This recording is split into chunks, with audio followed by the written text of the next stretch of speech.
Hello guys, assalamu alaikum, welcome back to my another video. So আজকে আমি যাচ্ছি আমার পরীক্ষা দিতে, বৃত্তি পরীক্ষা। আজকে হলো 7 নভেম্বর শুক্রবার। তো সকালে আমি বের হয়ে গেলাম পরীক্ষা দেওয়ার উদ্দেশ্যে, আর আমি এখন একা আছি। সো এরপরে উঠে গেলাম আমি একটা রিকশায়, আর সামনে আমার একটা ফ্রেন্ড আছে, ওকে নিয়ে আমি একসাথে পরীক্ষা দিতে যাব।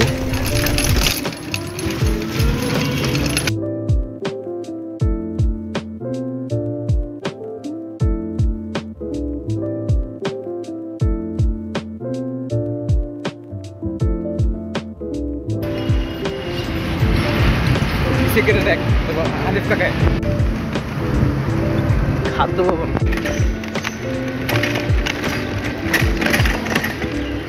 মোবাইলে ভাইয়া আমরা 1 নম্বর গেটে ঢুকে 3 নম্বর গেটে বাইরে, আমরা 3 নম্বর গেট দিয়ে বেরিয়েছি। তবে আজকে আফগানিস্তানের ইয়ার খেলা আছে, আফগানিস্তানের খেলা দেখতে, কিন্তু আফগানিস্তান ভারতের খেলতে পারতেছে না। ওখানে আছে কাকুরা আছে, এখানে একটা কি যেটা আছে মাহিন্দ্র, সরি লেগুনা।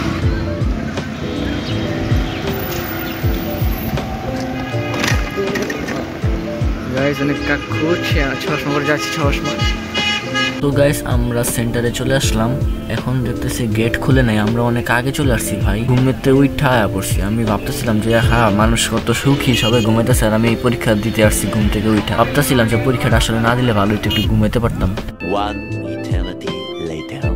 আলহামদুলিল্লাহ গাইস পরীক্ষা শেষ, আর আমার জিকেটা একটু জাস্ট খারাপ হয়েছে।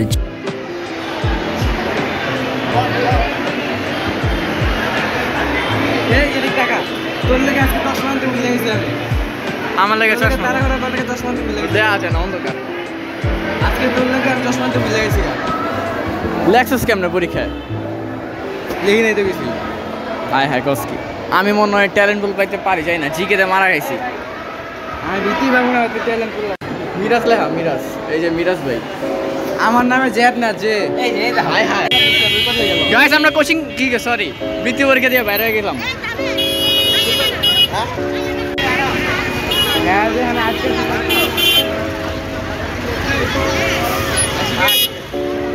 তো গাইস আমি পরীক্ষা দিয়ে সরাসরি চলে যাচ্ছি সায়দাবাদ বাস স্ট্যান্ড। আর বাস স্ট্যান্ড যাওয়ার কারণ হলো আমি আজকে নানুবাড়ি যাব, এমার্জেন্সি একটু কারণ আছে নানুবাড়ি যাওয়ার।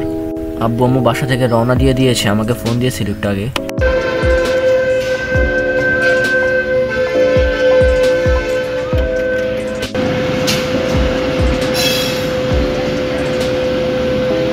গাইস বাস কাউন্টারে চলে আসলাম, আর আব্বু আম্মুকে পাওয়া গেছি বাস কাউন্টারে আইসা। আমি গুগল ম্যাপ দেখাচ্ছি, আমি তো আসলে চিনি না কিছু তাই।